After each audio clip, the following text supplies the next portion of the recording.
Hey guys, this is Jonathan from Woodland Gear of mywoodlandgear.com. Today we're going to be taking a look at the Schrade SCHF-36. So grab your gear, let's get ready for our next woodland adventure.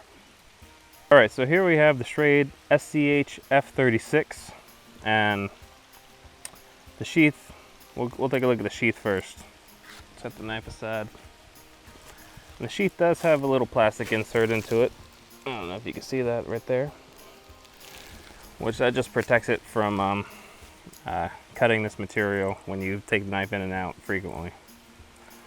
But you'll see that there's a lot of Velcro, a lot of sewing, so it's not a high quality sheath to begin with, but it is pretty cool because of this function right here. You can take it on and off your belt without removing your belt, which is kind of handy.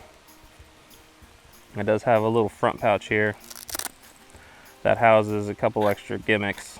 We got a fire striker here with a little striking metal bit, and it does come with its own diamond sharpener. The sharpener feels pretty good. It feels like medium coarse. It doesn't feel like a fine one, so this is probably just for rough touch-ups, since the knife is more of a workhorse kind of knife anyway. But the ferro rod here, fire striker, it works really well. It throws some decent sparks. We were playing around with it a bit, so that's a plus. But the sheath, I just don't feel like the sheath is a high quality sheath, but that's because it seems to me that they were putting more money elsewhere, and we'll get onto that, which is the actual knife here. Now this knife is a big, huge, beefy knife, and when you compare it to another knife like the Condor Hudson Bay, they are a little bit different thicknesses here. You'll see that's actually thicker than the Hudson Bay, even though the knife is significantly smaller. The next thing, besides the thickness, is the weight. It's got a lot of heft to it. It weighs 0.8 pounds, over 0.8 pounds, so just shy of being a pound itself. And it's just a little tiny, what is it, 5 or 6 inch blade. So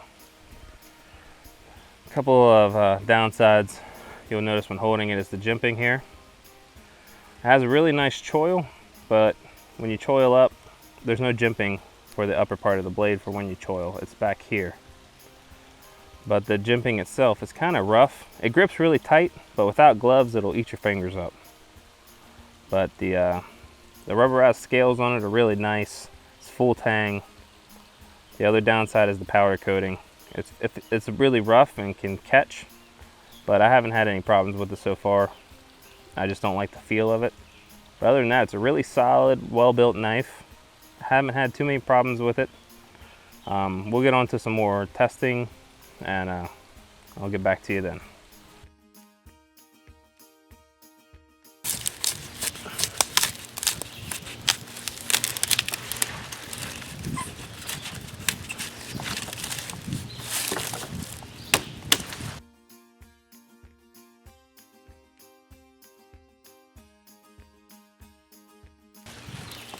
Pretty good, surprisingly.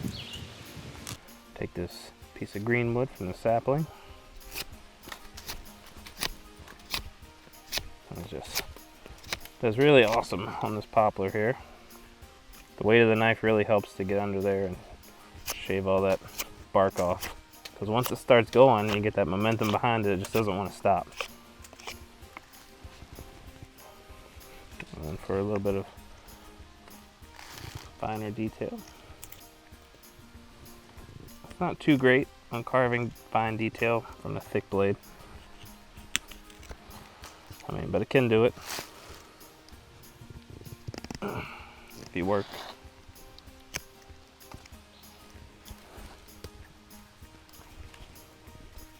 You know, if you want to carve some tent pegs really quick, give you a nice little chisel point, shave that bark off. There you go. You know, 15-20 seconds, that's all it takes.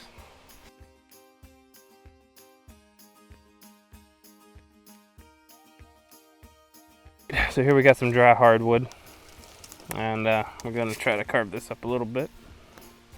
Get rid of some of that outer bark here.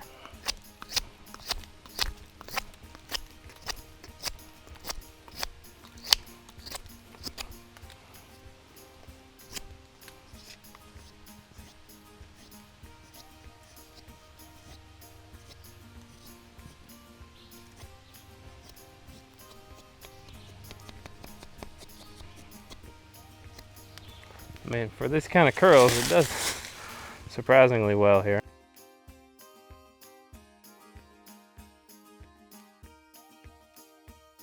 Alright, so next we're going to go check the spine here with this ferro rod.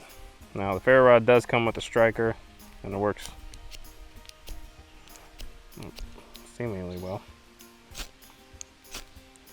But this is just to check the spine.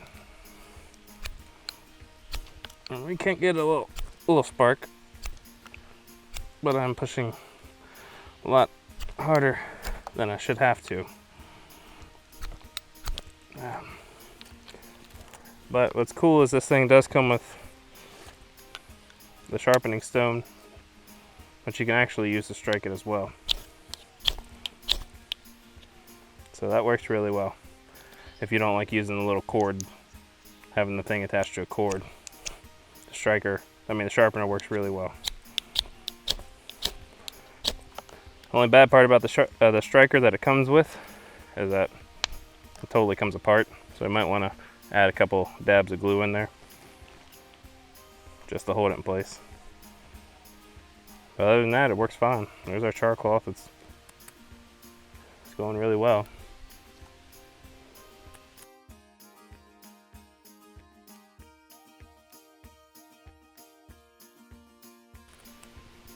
So, as for the spine, yeah, I don't think that's going to happen too much. I mean, I can get it, but I have to push so hard that it's not reasonably safe to do so. So,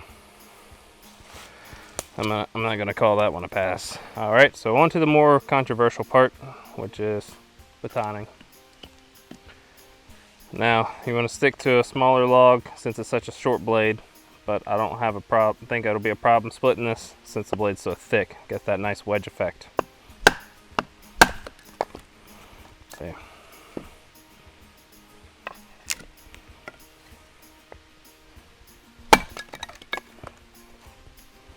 That's the advantage of having a thicker knife, a more robust knife, is most of them, when they have the full tang, are made for batoning. People say, oh, you shouldn't baton a knife, but sometimes they just kind of beg for it.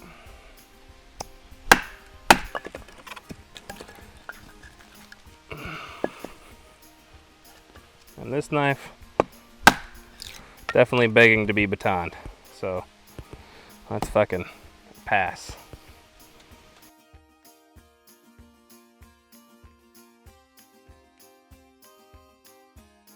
Going into some of these tests, I had my doubts about a lot of it, but surprisingly the knife passed most of the tests fairly well except for the spine test. But you can easily remedy that by putting a little 90-degree spine on it, or just using the diamond rod sharpener as a striker.